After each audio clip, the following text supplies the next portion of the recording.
অন্তর্বর্তী সরকারের সাথে বৈঠকে বসেন বিএনপি। বৈঠকে প্রধান উপদেষ্টার সঙ্গে অন্য যে কোনো উপদেষ্টারা ছিলেন।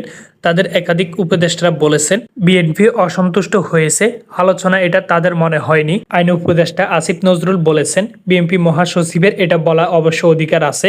আমার কাছে ওনাদেরকে দেখে হ্যাপি লাগছে। যখন আমাদের ডায়লগটা শেষ হয়েছে মনে হয়েছে ওনাদের মনে যে প্রশ্ন ছিল সেগুলো উত্তর তারা পেয়েছেন। আমার কাছে তা মনে হয়েছে, ফখরুল ভাইয়ের কাছে অন্যরকম মনে হতে পারে। নির্বাচন কোনোভাবেই আগামী বছরের জুনের পরে যাবে না বলে মন্তব্য করেছেন আইন উপদেষ্টা অধ্যাপক আসিফ নজরুল। নির্বাচন কোনোভাবে জুনের পরে যাবে না, যে যা কথা বলুক না কেন এটা পুরো জাতির প্রতি প্রধান উপদেষ্টার অঙ্গীকার। আসিফ নজরুল উল্লেখ করে বলেন ডিসেম্বরে সম্ভব হলে ডিসেম্বরে, জানুয়ারিতে সম্ভব হলে জানুয়ারিতে হবে, জুনে নির্বাচন হবে বলে বিএনপিকে বৈঠকে বোঝানো হয়েছে। তবে বিভিন্ন সময় সরকারের উপদেষ্টা নির্বাচন নিয়ে নানা রকম মন্তব্য করেছেন, যেসব বক্তব্য বিভ্রান্তি তৈরি করেছে বলে বিএনপিরা মনে করে। উপদেষ্টা আসিফ নজরুল জানিয়েছে উপদেষ্টাদের কারো কারো কথার মধ্যে যদি অস্পষ্টতা থাকে, যে যেটাই বলুক না কেন প্রধান উপদেষ্টা জাতির উদ্দেশ্যে দেওয়া ভাষণে যেটা বরাবর বলেছে সেটাই সরকারের অবস্থান। নির্বাচনের সময় নিয়ে দলগুলোর অবস্থানে কিছুটা পার্থক্য আছে। বেশিরভাগ দল দ্রুত নির্বাচন চাইছে।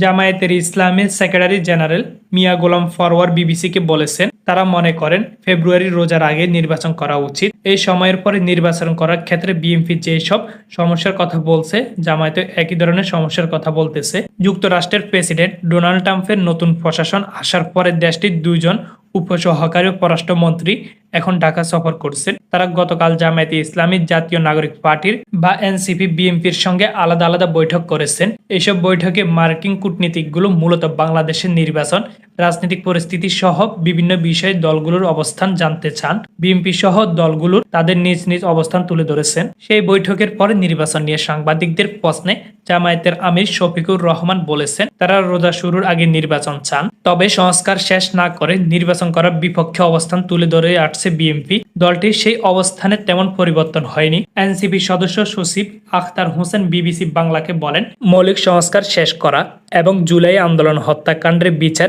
স্পষ্ট করার পর নির্বাচন হতে পারে। পাকিস্তানের সঙ্গে সম্পর্ক জোরদারের আহ্বান প্রধান উপদেষ্টার। পারস্পরিক সহযোগিতার বৃদ্ধির পাশাপাশি বাণিজ্যিক ও ব্যবসার সম্ভাবনা খুঁজে বের করার লক্ষ্যে পাকিস্তানের সঙ্গে সম্পর্ক জোরদারের উপর গুরুত্বারোপ করেছেন প্রধান উপদেষ্টা অধ্যাপক মোহাম্মদ ডক্টর ইউনুস। বৃহস্পতিবার রাষ্ট্রীয় অতিথি ভ্রমণ যমুনা পাকিস্তানের পররাষ্ট্র সচিব আমনা বালুচ প্রধান উপদেষ্টার সঙ্গে সাক্ষাৎ করতে গেলে তিনি এই আহ্বান জানান। প্রধান উপদেষ্টা বলেন কিছু বাধা রয়েছে, আমাদের সেগুলো অতিক্রম করে এগিয়ে যাওয়ার উপর খুঁজে বের করতে হবে। উল্লেখ্য গত 15 বছর পরে বাংলাদেশ ও পাকিস্তানের মধ্যে পররাষ্ট্র সচিব পর্যায়ে দ্বিপক্ষীয় সভা হচ্ছে ঢাকায়। সেখানে আমনা বালুচ পাকিস্তান প্রতিনিধি দলের নেতৃত্ব দিচ্ছেন।